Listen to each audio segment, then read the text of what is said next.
అమరావతి నిర్మాణం ఏదైతే ఉందో దానికి టార్గెట్ ఫిక్స్ చేయడం జరిగింది. ఆ టార్గెట్ లోపే ఖచ్చితంగా 3 ఏళ్లలోనే 2028 చివరికి వచ్చేసరికి అంటే ఎన్నికలు ఇంకొక ఏడాది లోపే ఈ పనులు అనేవి పూర్తి చేయాలని చెప్పి ఏపీ ప్రభుత్వం అయితే ఒక కీలకమైన ఒక నిర్ణయం తీసుకుంది. దాంతో పాటు ఇప్పటి వరకు ఏవైతే అమరావతి నిర్మాణ పనులు అనేవి కొంత జాప్యం జరుగుతుందో ఇప్పుడు టార్గెట్ ఫిక్స్ చేసి కేవలం 3-3.5 ఏళ్లలోనే Amaravati assembly, Amaravati high court and main గా అధికారులకు సంబంధించిన బిల్డింగ్స్ ఏవైతే ఉన్నాయో అడ్మినిస్ట్రేషన్ కి సంబంధించిన బిల్డింగ్స్, ఐకానిక్ టవర్స్ ఇవన్నీ కూడా కీలకంగా ఏవైతే మెయిన్ గా అవసరమైనవి ఏవైతే ఉన్నాయో వాటిని అంతటినీ కూడా పూర్తి చేయడం అయితే జరుగుతుంది. కేవలం 3.5 ఏళ్లలోనే పూర్తి చేయడం జరుగుతుందని చెప్పి మున్సిపాలిటీ శాఖ మంత్రి అయిన మంత్రి నారాయణ గారు అయితే అసెంబ్లీ సాక్షిగా తెలియజేయడం జరిగింది. అయితే ఇంత పెద్ద రాజధాని కట్టడం అనేది ఒక రకంగా పెద్ద సవాల్ అని మనం అయితే చెప్పుకోవచ్చు. ఎందుకంటే ఇప్పటి వరకు కూడా మనకి తెలంగాణలో ఉన్న హైదరాబాద్ కానీ, తమిళనాడులో ఉన్న చెన్నై కానీ, లేదంటే కర్ణాటకలో ఉన్న బెంగళూరు కానీ ఇవన్నీ కూడా చిన్న చిన్నగా ఏళ్ల తరబడి నుంచి కూడా ఒక 15-20 ఏళ్ల నుంచి కూడా ఒక్కొక్కటి కూడా నిర్మించుకుంటూ వచ్చి ఈరోజు అతిపెద్ద మెట్రోపాలిటన్ సిటీలుగా ఈరోజు సౌత్ ఇండియాలో వీటి పేరు చెప్పుకోవడం అయితే జరుగుతుంది.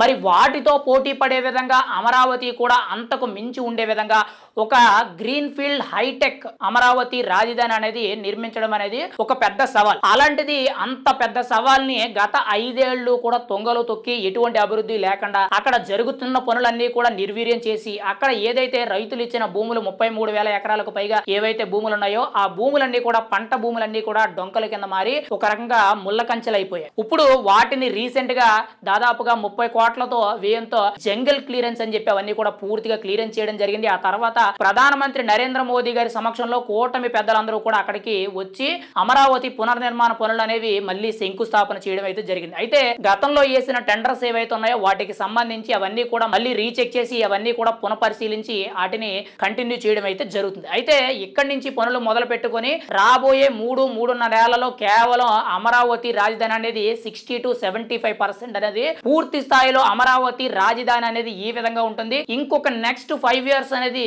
ఇవ్వగలిగితే ఖచ్చితంగా ఏదైతే ఇప్పటి వరకు కూడా దేశంలో ఎక్కడా లేని రాజధాని ఏదైతే కడతామని చెప్పారో చంద్రబాబు నాయుడు గారు అది పూర్తి స్థాయిగా అమలు చేసే అవకాశం అయితే కనబడుతుంది. కానీ మొదటి దఫలో కీలకంగా చూసుకుంటే రాబోయే 3 ఏళ్లలో ఐకానిక్ టవర్స్ కానీ, అధికారుల బిల్డింగ్ సంబంధించి కానీ, హైకోర్టు కానీ, అసెంబ్లీ కానీ ఇలా అధికారిక భవనాలు ఏవైతే ఉంటాయో మెయిన్ ఏవైతే ఉంటాయో వీటి మీద ఫోకస్ చేయడం జరుగుతుంది. వీటి మీద అభివృద్ధి పనులు అనేది పూర్తిగా కూడా టార్గెట్ ఫిక్స్ చేసింది. 3 ఏళ్లలోనే 2028 నాటికే ఇవన్నీ కూడా పూర్తి చేయాలని చెప్పి చాలా గట్టిగా ఆదేశాలు జారీ చేయడం జరిగింది. అయితే ఇక్కడ ఎంత పెద్ద అమరావతి రాజధానిని కట్టడానికి, అభివృద్ధి చేయడానికి నిధుల కొరత అనేది చాలా అవసరం ఉంటుంది. అయితే ఆ నిధుల సమీకరణ ఎలా జరుగుతుంది అనే దాని మీద కూడా మంత్రి నారాయణ గారు కొంత క్లారిటీ ఇవ్వడం అయితే జరిగింది. అయితే ఈ అమరావతి నిర్మాణానికి సుమారుగా 64,270 కోట్లకు పైగా ఖర్చు అవుతుందని చెప్పి సుమారుగా చెప్పడం అయితే జరిగింది. అయితే ఓవరాల్ గా చూసుకుంటే 65,000 కోట్లు అనుకోవచ్చు. అయితే 65,000 కోట్లు సుమారుగా 32-31 కోట్ల వరకు కూడా ప్రపంచ బ్యాంకుల నుంచే కానీ, ఏడీబీ బ్యాంకుల నుంచే కానీ, ఇతరత్ర బ్యాంకుల నుంచి అయితే రుణాల కింద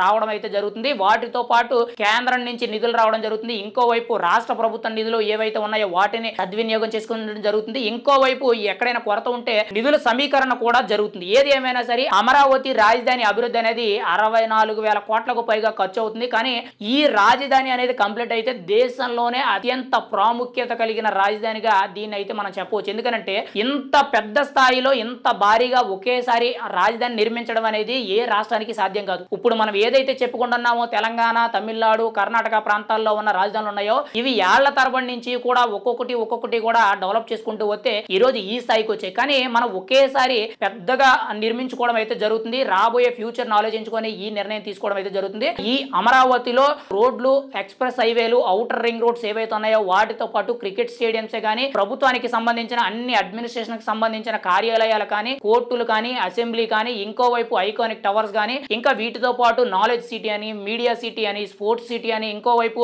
మనకి ఫైనాన్స్ సిటీ అని ఇలా రకరకాలుగా ఏరియా వైజ్ గా దేనికి దానికి డివైడ్ చేయడం జరుగుతుంది. ఆ ఏరియాలో అవి మాత్రం ఉండడం జరుగుతుంది. ఇంటర్నేషనల్ ఎయిర్పోర్ట్ కానీ, ఇంటర్నేషనల్ స్టేడియం కానీ, అక్కడ మెట్రో కానీ, రైల్వే స్టేషన్ కానీ ఇవన్నీ కూడా చాలా ప్రధానంగా నిలబడుతున్నాయని మనం అయితే చెప్పుకోవచ్చు. ఏదైతే ఇప్పుడు అమరావతి రాజధాని ప్లాన్ లో ఉందో దాన్ని పూర్తి స్థాయిలో అమలు చేస్తే 100% దేశంలోనే నెంబర్ 1 రాజధాని అంటే అమరావతి అని చెప్పి మనం చాలా బల్ల బల్లగుద్దినట్టు చెప్పవచ్చు. దీనికి ప్రజెంట్ సుమారుగా 64,000 కోట్లకు పైగా ఖర్చు అవుతుందని ఆ మంత్రి నారాయణ గారు అయితే తెలియచేయడం జరుగుతుంది. ఇది కేవలం 3-3.5 ఏళ్లలో పూర్తి చేయాలని చెప్పి గత ప్రభుత్వ అనుభవాలను దృష్టిలో పెట్టుకొని మళ్ళీ అమరావతి రాజధానిని ఆగినట్లయితే మళ్ళీ ఇంకొక 10-15 సంవత్సరాలు ఇంకా ఇబ్బంది పడే అవకాశం ఉంటది. కాబట్టి కేవలం 3 ఏళ్లలోనే టార్గెట్ చేస్తూ హైటెక్ టెక్నాలజీ ఉపయోగిస్తూ ఈ రాజధాని అభివృద్ధి పనులు అనేవి శరవేగంగా చేయడం జరుగుతుందని చెప్పి మంత్రి నారాయణ గారు తెలియచేయడం జరిగింది.